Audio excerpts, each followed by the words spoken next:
तो गाइस मैं आ चुकी हूँ मेरे ससुराल। तो गाइस ससुराल आने के बाद मैं अपनी स्टडी कैसे मैनेज करूँगी मैं धीरे धीरे वीडियोस के थ्रू बताती रहूँगी। तो अपना RFID कार्ड जमा करने के बाद मैं और मेरे हस्बैंड निकल चुके थे मेरे ससुराल की तरफ।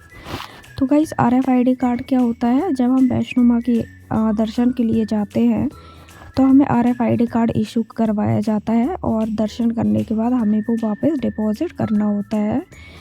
तो गाइस मैं निकल चुकी थी अपने ससुराल की तरफ। बेसिकली जम्मू से हमने दिल्ली के लिए ट्रेन ली और दिल्ली से हमने इटावा के लिए ट्रेन ली। और जो हमने दिल्ली से इटावा की जर्नी कवर की है वो हमने शताब्दी एक्सप्रेस में कवर की, जिसमें हमें ब्रेकफास्ट वगैरह भी दिया गया।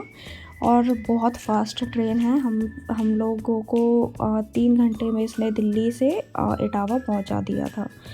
तो गाइस ससुराल जाने के बाद मैं अपनी स्टडी कैसे मैनेज करूँगी ये सब मैं आपको बताते रहूँगी। और सीरियसली मैं बहुत ज़्यादा एक्साइटेड थी ससुराल जाने के लिए। मैं पूरे 3 महीने बाद अपने घर जा रही थी और मुझे बहुत अच्छा लगता है क्योंकि हमारी बड़ी फैमिली है ससुराल में। तो हम सब लोग मिलजुल के रहते हैं, बहुत इन्जॉय करते हैं।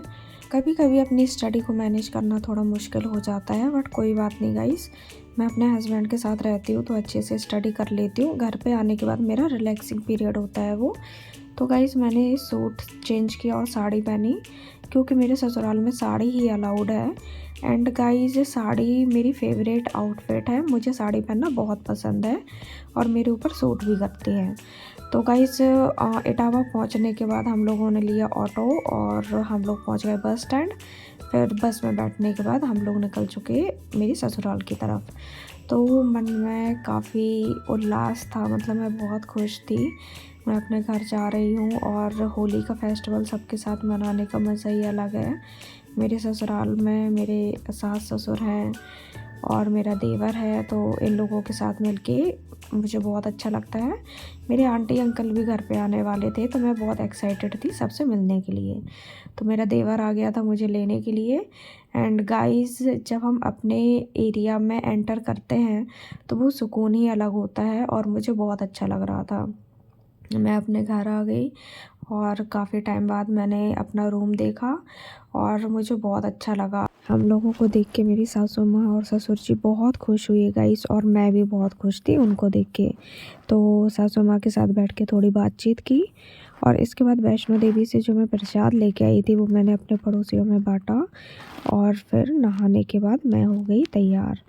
तो गाइस बेसिकली ये मेरा स्टडी से रिलेटेड ब्लॉग चैनल है। मैं कैसे अपनी स्टडी कंप्लीट करती हूँ, कैसे कवर करती हूँ, क्या क्या मुझे प्रॉब्लम्स आती हैं, क्या क्या मुझसे गलतियाँ हुई हैं जो आपको नहीं करनी है।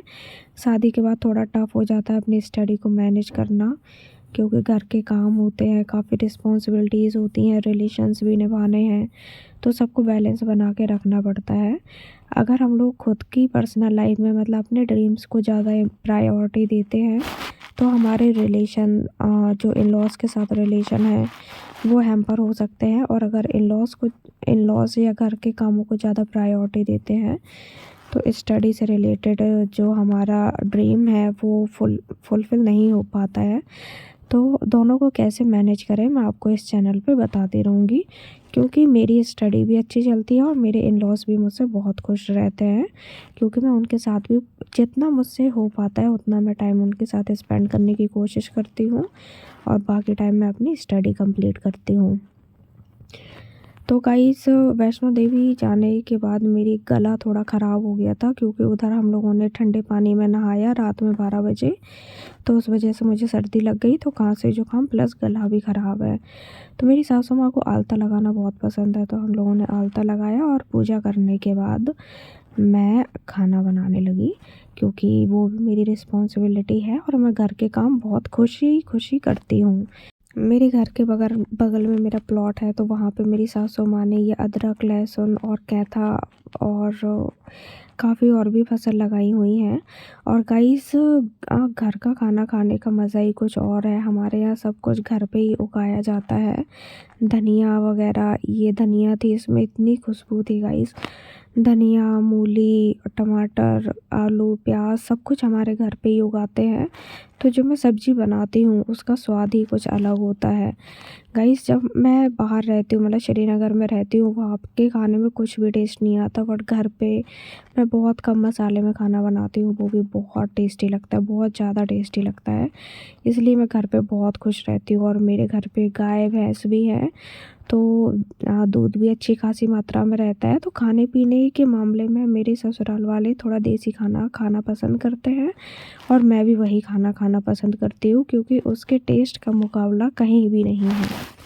तो गाइस खाना मैं बना रही थी और साथ ही साथ में मैं बहुत ज़्यादा खुश थी, मतलब मुझे घर आके बहुत अच्छा लग रहा था। हम लोग काफ़ी समय बाद आ पाते हैं, तो मैं काफ़ी मिस करती हूँ अपने इन लॉज़ को, अपनी फैमिली को। मैं बहुत खुश थी घर आने के बाद। और नेक्स्ट डे मेरे आंटी अंकल भी आ जाते हैं, मेरी चाची और चाचा जी, जो कि मेरे सास ससुर वो भी हैं, तो उनके साथ भी मुझे बहुत अच्छा लगता है, तो सबके साथ मैंने बहुत एंजॉय किया।